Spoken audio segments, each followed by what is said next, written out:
Sahat-sahat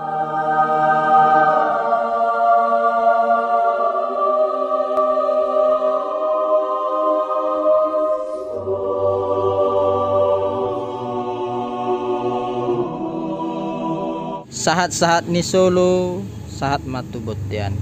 Leleng mahita mangulu, saya sahat matu panggabean. Yang artinya, halo lur, dimanapun kalian berada, semoga selalu diberi kesehatan dan rezeki yang berlimpah. Amin. Di video kali ini kita akan melanjutkan vlog series yang pertama, di mana vlog series yang pertama kita sudah belajar mengenai cara pembentukan vlog atau biovlog, atau saya beri judul itu tahap pembentukan vlog pertama. Nah, yang kedua ini tahap pembentukan atau memperbanyak vlog yang ada pada kolam. Jadi begini lur, sebenarnya video ini sudah sangat telat untuk saya upload karena kemarin ada insiden atau kejadian yang tidak mengenakan dalam kolam kita, dimana setelah kita aplikasi biovlog itu banyak ikan kita yang mati. Jadi mau tidak mau airnya saya kuras dan saya perbaiki kualitas air, baru saya lakukan aplikasi pertama. Barulah kita bisa mengaplikasikan probiotik tahap kedua setelah tidak ada lagi kematian pada kolam dan ikan kita lihat responnya makan sudah mulai bagus dan baik. Saran saya lur, sebelum kalian mengaplikasikan probiotik ke dalam kolam, kunci yang paling utama itu pastikan dulu ikan kalian sehat semua. Jangan ada yang sakit, karena apabila masih ada kematian dalam ikan dalam kolam, maka aplikasi probiotik itu belum bisa dilakukan. Karena kemungkinan ikan mati itu bisa jadi karena airnya yang kurang baik, atau juga bisa jadi karena masih ada penyakit yang menempel pada ikan. Jadi obati dulu, setelah semuanya sehat, barulah kita bisa aplikasikan probiotik tahap kedua ini. Sebahagian dari teman-teman pemula mungkin bertanya, apakah pada saat kita mengaplikasikan aplikasi pemberian probiotik ke dalam kolam boleh memberi makan ikan? Kalau dari pengalaman saya boleh lur, tetapi dalam jumlah yang sangat sedikit. Jangan kita kasihkan makan itu sampai kenyang, dikhawatirkan nanti bisa menyebabkan ikan sakit atau stres. Karena apa? Kita kan memasukkan perlakuan ke dalam kolam ini, jadi pasti ada perubahan lingkungan atau suhu. Nah, jika itu terjadi, kan biasanya ikan terlalu kenyang itu gampang terserang penyakit lur. Kalau ada sesuatu hal baru masuk ke dalam kolam, contohnya seperti saat hujan. Nah, saat hujan juga kita kan tidak baik atau tidak bolehlah memberi ikan makan. Pemberian makan ikan dalam jumlah sedikit juga bertujuan agar ketika kita aplikasikan bakteri probiotik itu, ikan tidak memakan bakteri yang probiotik kita berikan tadi, karena sudah ada makanan yang kita kasih sebelumnya. Berikutnya lur, setelah kita aplikasikan pemberian probiotik ini, sebaiknya puasakan ikan minimal itu 6 jam lah. Karena pada saat pemberian aplikasi probiotik itu akan ada terjadi sesuatu proses pembentukan vlog di dalam kolam. Nah, baiknya juga pasti ikan akan memakan probiotik yang kita kasih tadi. Kita kasih juga makan lur, dari pengalaman saya itu ikan tidak nafsu makan. Jadi daripada peletnya terbuang, lebih baik dipuasakan ikannya minimal 6 jam. Dan setelah pemberian aplikasi probiotik kita kasih pakan pertama kali, itu juga biasanya sedikit lur. Ini biasanya berlangsung 1 hari 2 hari. Nah, nanti setelah 2 hari baru biasanya ikan itu normal lagi, kembali nafsu makannya. Oke lah lur, tanpa berlama-lama lagi, nanti kalian bosan juga terlalu panjang pembukaan. Lur, inilah bahan-bahan yang saya pakai untuk membentuk vlog. Yang pertama itu saya pakai probiotik dari Aqua Enzim, ini dari Booster.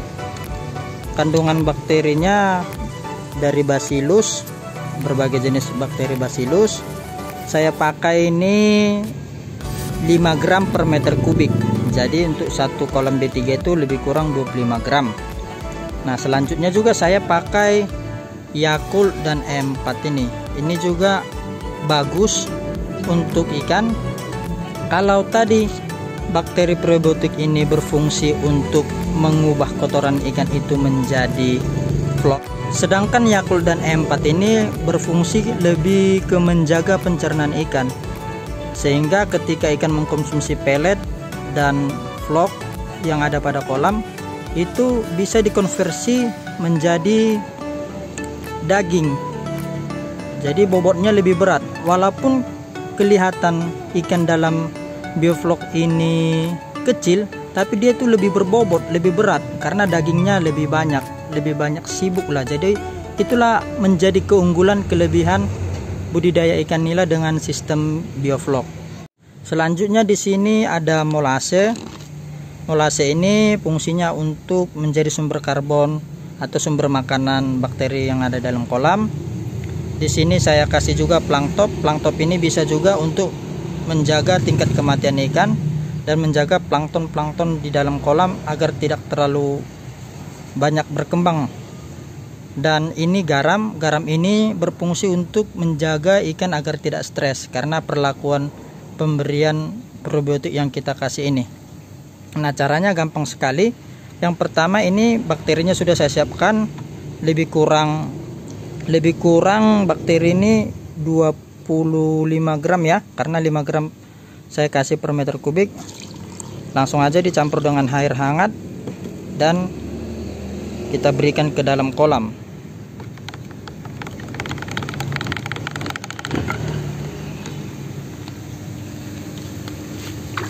Nah, kalau bisa dulur kasihnya pas di atas aerasi itu.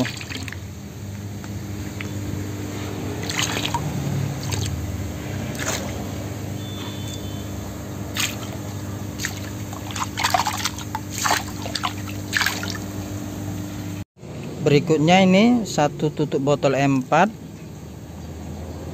dan 1 botol Yakult. Aduk.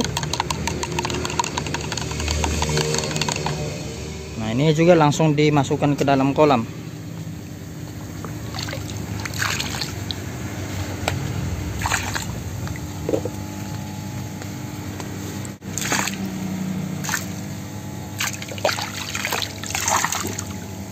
Aduh, masuk sendok ke dalam, mampus lah. Lalu kita kasih garam. Ini pemberian garam bisa dengan 2 cara. Yang pertama, kalian bisa cairkan dulu ke air, setelah itu diberikan langsung. Bisa juga dengan cara langsung ditebar.